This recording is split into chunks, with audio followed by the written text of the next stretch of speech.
Hi po! Welcome to my vlog. Yes naman.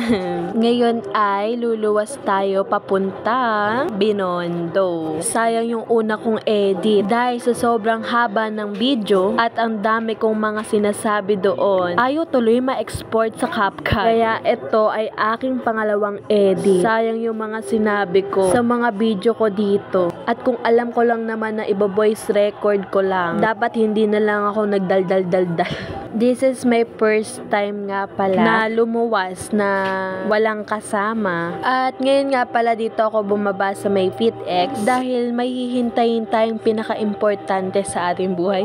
Wow, importante yun. So dito nga nagsasalita na ako na andito na nga tayo sa FitX. Tapos mga 2 oras na ako naghihintay dahil yung hinihintay nga po natin dito ay galing pang Cavite. At napag-usapan nga po namin na dito kami magkikita sa may FitX. At ngayon, eto na nga po ang pinakamamahal kong ate. Yan siya. Siya yung hinihintay natin, guys. At meron pa nga pala tayo isang kasama, ang kanyang magandang kaibigan din. Syempre, may kasama tayong pagluwas, no? Joke lang yun na ako lang mag-isa. Hindi naman ako nagsinungaling. It's a prank yun.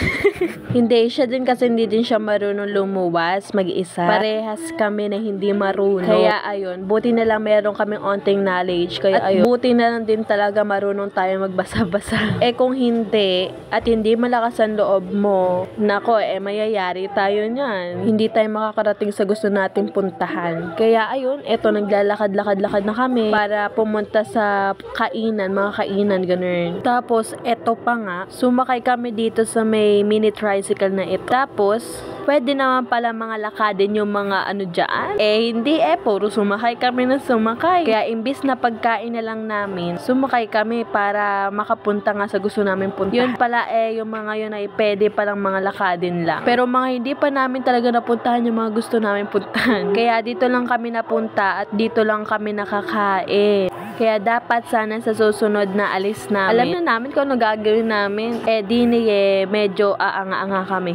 Sorry for the word. Pero ayun yung katotohanan. Mga chat pa naman namin sa GC. Nawa mabusog tayo sa mga kwentuhan. Sana mabusog din tayo sa mga pagkain. Pero in the end, nung nandito na nga po kami, pagkatapos namin dito sa kainan na ito, mga nag-aya sila. Naglakad kami kung saan-saan. Tapos, wait nga lang, continue ko lang to dahil nasa pagkainan pa tayo. So, andito pa kami, kumakain kami, tapos na, galing na. Tapos, ito nga po pala natira ng aking ate, yung juice. Sabi ko, sayang, ang mahal pa naman. Pwede pa siyang ibenta sa next customer. Di naman siya nagalaw kasi. Tapos, ayun na nga, may nangyari. Basta yun na yun, di ko nakakwento. Sabi ko dito, we are done to eat na. We are done na. At eto no nga po, naglalakad-lakad na po kami. At ayan, sabi ko sa inyo sasakay kami dito ulit. Sabi ko sa inyo puro sakay kami dito. Pwede naman lakadin lang. Tapos ayun si ate mo, tuwan-tuwa pa. Imbis na dapat nag-i-enjoy ka na lang sa paglalakad hanggang sa makarating ka dun sa dapat mapuntahan, nakasakay ka ulit. Tapos ayan, ngayon, hindi nyo alam kung nasaan na kayo. Ano ba naman tong mga lakad na ito? Nagtatanong na po sila dyan kay nanay. At eto na nga, nasakya po sila ng simbahan pero hindi kami pumasok dyan. At ito na nga yung dalawa gusto nating umuwi dahil napupupos na din daw sila.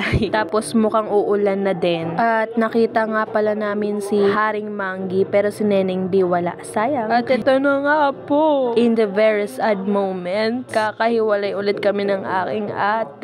Uuwi na siya sa kanyang tahanan at ako naman sa aking tahanan. At ayan, hindi niya alam, binibidyohan ko pa siya dyan. Magkaibang landas kasi kami. Siya sa Cavite, ako naman Bulacan. Wala tayong magagawa kasi kailangan na maghiwalay.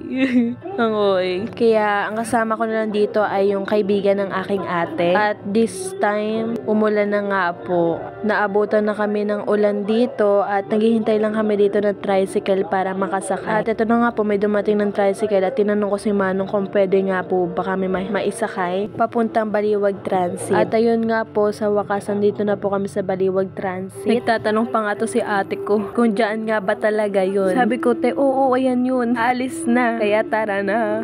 Pero ayun, tumakbo kami dyan papunta dyan sa may bus. At ayan, sa wakas na abutan pa namin ito. Kaya ganito na lang. Medyo boring pero maraming salamat sa panonood. God bless. Bye-bye.